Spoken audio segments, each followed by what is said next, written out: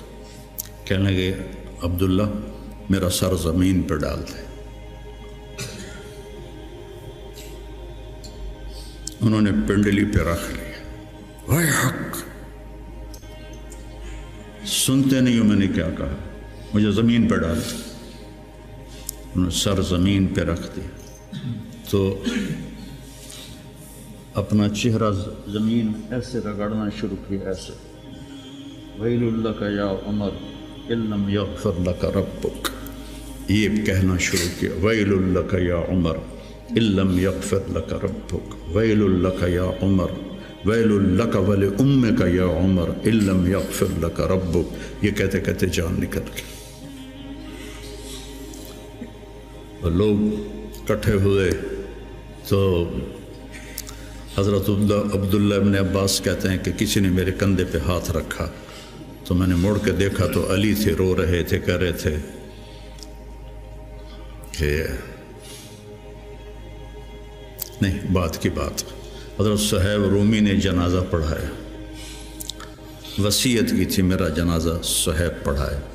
ان 6 کو تو ڈال دیا تھا نا شورا میں، تو صہیب نے جنازہ پڑھایا. جنازہ اٹھایا گیا اور آ کر حضرت عائشہ کے دروازے پر رکھا گیا اور عبداللہ بن عمر آگے بڑھے کہ اماں جان میرا باپ حاضر ہے، اندر آنے کی اجازت چاہتے. تو عائشہ رضی اللہ عنہا نے اپنی چادر اٹھائی اور اپنے آپ کو ڈھانپا اور باہر نکل گئی. مرحبا بعمر. تو جب آپ کی تدفین ہو رہی تھی تو عبداللہ بن عباس نے کہا کہ میرے کندھے پر کسی نے ہاتھ مارا تو میں نے دیکھا تو علی رضی اللہ عنہ رو رہے تھے، کہہ رہے تھے عمر مجھے پتا تھا تیرے سوا یہاں اور کوئی نہیں آ سکتا، تیرے سوا یہاں اور کوئی نہیں آ سکتا، مجھے پتا تھا تو یہیں آئے گا. علم کا یہ منتہا ہے. اس کو اگر ہم اپنے آپ ذات کو بیچ میں سے نکال دیں گے تو ہم گرنا شروع ہو جائیں گے. تجھے کیوں فکر ہے اے گل دلے صد چاک بلبل، تو اپنے پیرہن کے چاک تو پہلے رفو کر لے. عائشہ رضی اللہ عنہ موت کی سکرات میں تھی تو عبداللہ ابن عباس رضی اللہ عنہ نے آنے کی اجازت چاہی. تو جنگ جمل کے بعد سے بول چال بند تھی کیونکہ عبداللہ ابن عباس حضرت علی کی طرف سے لڑے تھے باقاعدہ. تو آپ کے پاس عبداللہ بن زبیر اور مسور بن مخرمہ رضی اللہ عنہ بیٹھے ہوئے تھے. تو حضرت عائشہ رضی اللہ عنہ خاموش ہو گئیں. اتنا اثر تھا اس بات کا. تو ان کا حبر الامہ ہے اور ابن عم الرسول ہیں، اجازت دے دیں. تو حضرت عائشہ روئے جا رہی تھی اور ان کی بڑی چادر آنسوں سے بھیگ چکی تھی، ساری چادر.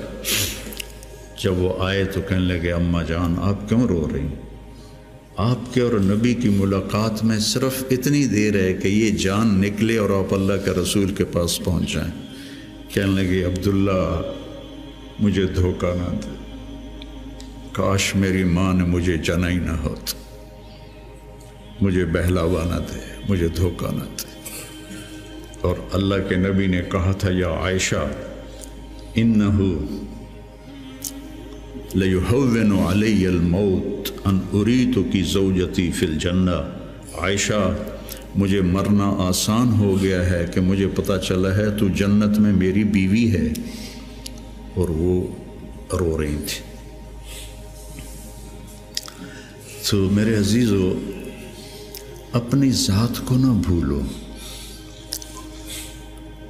اپنی ذات کو سامنے رکھو گے تو آپ ترقی کرو گے، اپنی ذات کو بھلا دو گے اور عیب پکڑتے پکڑتے، کمیاں پکڑتے پکڑتے آپ کو اپنا آپ بھول جائے گا۔